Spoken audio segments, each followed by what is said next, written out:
లెక్కలో దాదాపుగా అనుకోని సీట్లు వచ్చినాయి. సో దీన్ని ఏ రకంగా ఉంది? ఇది మేము అనుకున్న సీట్లే. ఎందుకంటే జగన్మోహన్ రెడ్డి చేసిన పదోపనలు, జగన్మోహన్ రెడ్డి చేసిన అన్యాయాలు, అక్రమాలు, అవినీతి ఇవన్నీ కూడా ప్రజలు గమనిస్తున్నారు. అందులో ఉత్తరాంధ్ర ప్రజలు అనేసరికి చాలా తెలివిగల ప్రజలు, వాళ్ళందరూ కూడా ఫ్యూచర్ ఆలోచించే ప్రజలు.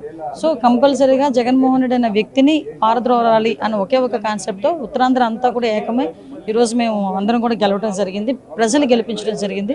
ప్రజలు కూడా ఎంత కసిగా ఉన్నారు, జగన్మోహన్ రెడ్డి అంటే ఎంత యావగింపుగా ఉన్నారో చాలా క్లియర్గా అర్థమవుతుంది. వైనాట్ 175 అన్న వాళ్ళు కూడా ఈరోజు ఇంట్లో కూర్చునే పరిస్థితి ఈరోజు కనిపించింది. ఒక మంత్రి కూడా గెలవలే.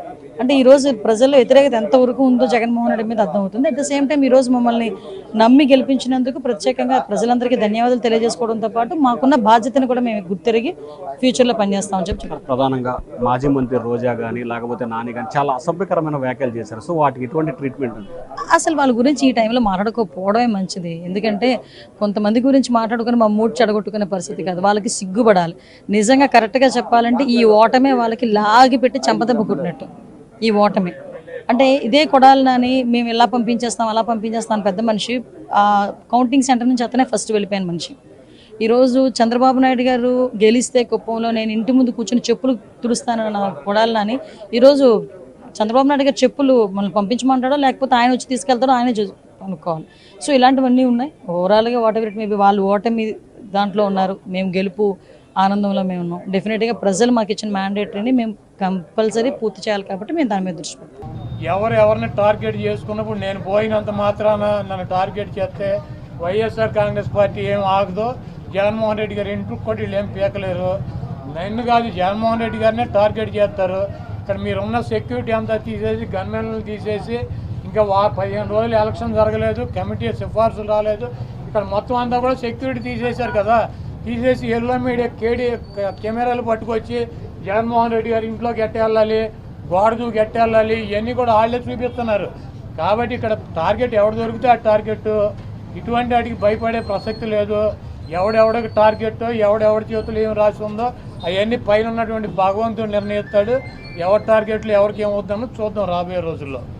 అదేవిధంగా ఋషికొండలో కట్టినటువంటి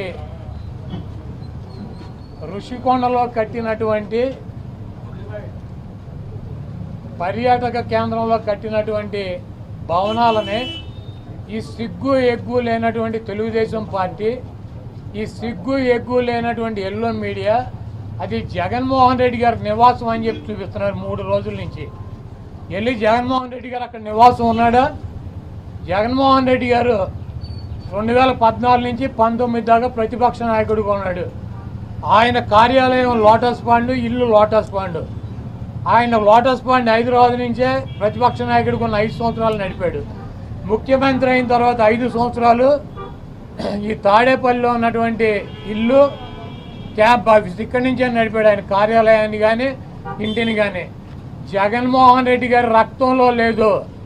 ప్రభుత్వం కట్టించినటువంటి ఇళ్లలో ఉండటం కానీ, ప్రభుత్వం కట్టించినటువంటి గెస్ట్ హౌస్లో ఉండేటువంటి కర్మ జగన్మోహన్ రెడ్డి గారికి పట్టల.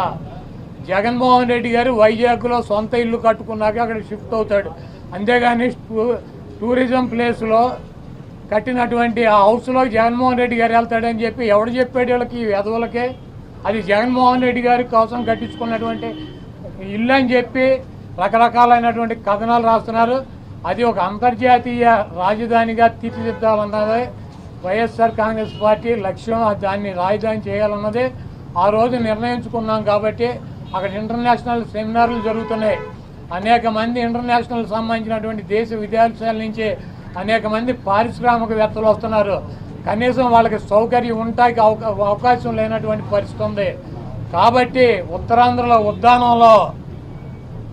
ఉద్దానంలో దాదాపు 700 కోట్ల రూపాయలు పెట్టి హాస్పిటల్ కట్టించారు కిడ్నీ పేషెంట్ల కోసం అని చెప్పి. అదేవిధంగా విజయనగరం కావచ్చు లేదా పార్వతీపురం కావచ్చు, ఉత్తరాంధ్రలోనే 650 కోట్ల రూపాయలు పెట్టి ఒక్కొక్క మెడికల్ కాలేజీ కట్టించారు.